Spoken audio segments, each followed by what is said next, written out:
Hello friends, welcome to NEET edu junction official YouTube channel. और दोस्तों, आज के इस वीडियो में कुछ नए अपडेट्स के साथ हाजिर हुए हैं। और अपडेट है MCC NEET PG 2025 third round of counselling से रिलेटेड। जैसा कि आप जानते हैं कि थर्ड राउंड ऑफ काउंसलिंग जो है वो प्रोग्रेस में है। और इनकी जो ऑफिशियल वेबसाइट है एमसीसी की, mcc.nic.in, उस पर अभी थोड़ी देर पहले इनकी जो सीट मैट्रिक्स है वो अपडेट हुई है। Clear vacancies and virtual vacancies दोनों में चेंजेस आई हैं।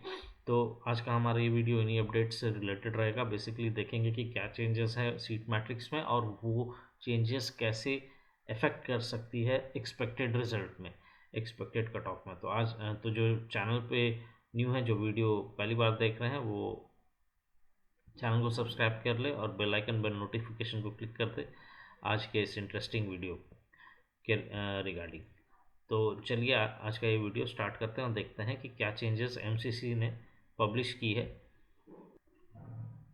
तो एमएसएमडी कोर्सेज़ के लिए डीम्ड स्पेशल एमएसएमडी कोर्सेज़ के लिए एमसीसी ने टोटल जो सीट्स पहले थी और जो अभी करेंटली है उसमें यही चेंजेस है कि क्लियर वैकेंसीज अब 10,090 हो गई है, वर्चुअल वैकेंसीज 18,078 हो गई है, और जो न्यूली एडेड सीट्स थी वो वही है, 292 है।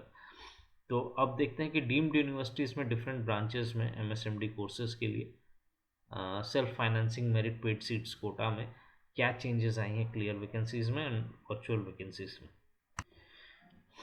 तो जिस स्क्रीन पर आप देख रहे हैं वो अपडेटेड सीट्स हैं। रेडियो में 78, clear vacancies virtual vacancies 231, derma में 27, वर्चुअल वैकेंसी 115, जनरल मेडिसिन में 94, वर्चुअल 422, जनरल सर्जरी में 134, वर्चुअल में 356, ऑर्थो में 104, वर्चुअल में 256, पीडियाट्रिक्स में 90, वर्चुअल में 266, गायनेकोलॉजी में 73, वर्चुअल में 274, ऑप्थेल्मोलॉजी में 76, वर्चुअल में 157, ईएनटी में 68, वर्चुअल में 166, टीबी एंड चेस्ट में 31, वर्चुअल में 96, रेडियोथेरेपी में 9, वर्चुअल में 15, एनेस्थेशियोलॉजी में 123, वर्चुअल में 368, पैथोलॉजी में 141, वर्चुअल में 184, साइकेट्री में 33, वर्चुअल में 131 सीट्स अभी करेंटली अवेलेबल है। यानी कि जो क्लियर वैकेंसीज हैं उसमें सीट्स घटी हैं।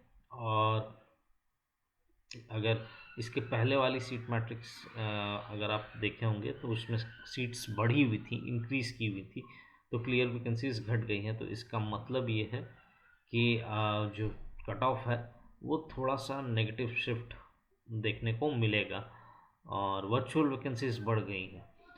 तो मैं दोबारा से बता दूं, क्लियर वैकेंसीज वो वैकेंसी होती है जिसमें सीट्स जो है या तो उसमें कोई अलॉटमेंट नहीं हुई है, या अलॉटमेंट हुई है तो रिपोर्टिंग नहीं हुई है, वो फ्रेशली अवेलेबल है करंट या अपकमिंग काउंसलिंग के लिए, काउंसलिंग राउंड के लिए। मतलब मान के चलिए जैसे रेडियो में 78 सीट्स हैं, तो ये क्लियर वैकेंसीज है।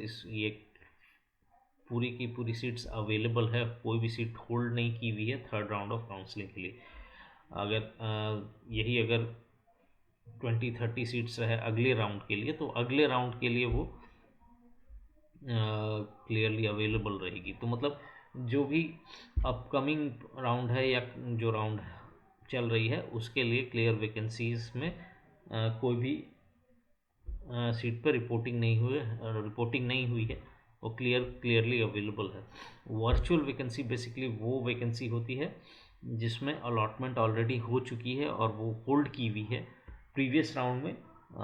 वो किसी स्टूडेंट ने होल्ड करके रखी है और करेंटली उसको उस सीट को होल्ड करके वो करंट या अपकमिंग राउंड में पार्टिसिपेट कर रहे हैं। इन केस अगर उन्हें अलॉटमेंट मिल गई तो वो प्रीवियस सीट्स जो अलॉट हुई है उन्हें वो छोड़ देंगे और करंट अलॉटमेंट उनकी फाइनल अलॉटमेंट उस सीट पर मानी जाएगी। और अगर नहीं उन्हें कोई अलॉटमेंट मिलती है तो जो प्रीवियस अलॉटमेंट है जिस सीट पे, वही उनकी फाइनल अलॉटमेंट उस सीट की मानी जाएगी और उसी के साथ उन्हें प्रोसीड करना पड़ेगा। तो ये क्लियर और वर्चुअल वैकेंसी में डिफरेंस है। तो अब देखते हैं बेसिकली कि कट ऑफ पे क्या इफेक्ट होगी, क्योंकि काफ़ी नंबर ऑफ क्लियर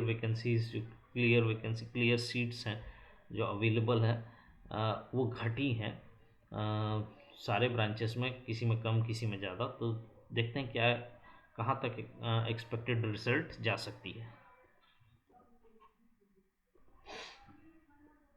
तो जैसे कि सीट्स घटती हैं वो भी क्लियर वैकेंसीज तो इफ़ेक्ट होती है, इफ़ेक्ट थोड़ी बहुत होगी।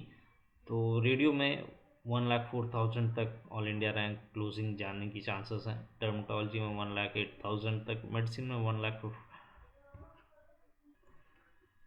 1,15,000 तक जा सकती है। सर्जरी में 1,42,000, पीडियाट्रिक्स में अगेन 1,15,000, ऑर्थो में 1,50,000, गायनेकोलॉजी में 1,12,500, ऑप्थल में 1,33,000, ENT में 1,40,000, टीबी चेस्ट में अप टू 1,18,000, पैथोलॉजी में अप टू 1,50,000, एनेस्थेसियोलॉजी में 1,40,000, साइकेट्री में 1,15,000 एंड रेडियो ऑन्कोलॉजी में अप टू 85,000 तक ऑल इंडिया क्लोजिंग रैंक जा सकती है, जाने की चांसेस हैं।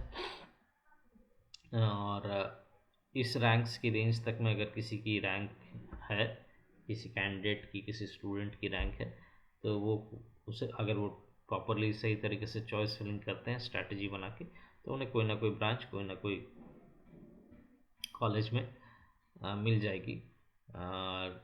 अपनी रैंक और बजट और ब्रांच और भी बहुत सारी क्राइटेरिया, वो सारी चीज़ों को ध्यान में रखते हुए अगर प्रॉपरली चॉइस फिलिंग की जाए तो कहीं ना कहीं अलॉटमेंट किसी न किसी ब्रांच में, किसी न किसी कॉलेज में मिलने की पूरी चांसेस है। तो इस वीडियो में दोस्तों इतनी ही अपडेट्स। अगले वीडियो में कुछ और न्यू अपडेट्स के साथ हाजिर होंगे। अगर आपको वीडियो इन्फॉर्मेटिव, हेल्पफुल और अच्छा लगा तो वीडियो को लाइक करें, शेयर करें, चैनल को सब्सक्राइब करें, बेल आइकन, बेल नोटिफिकेशन पे क्लिक करें।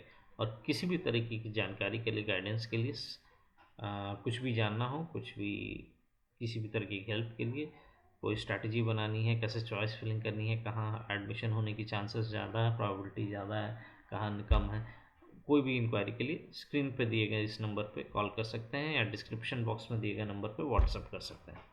Thank you.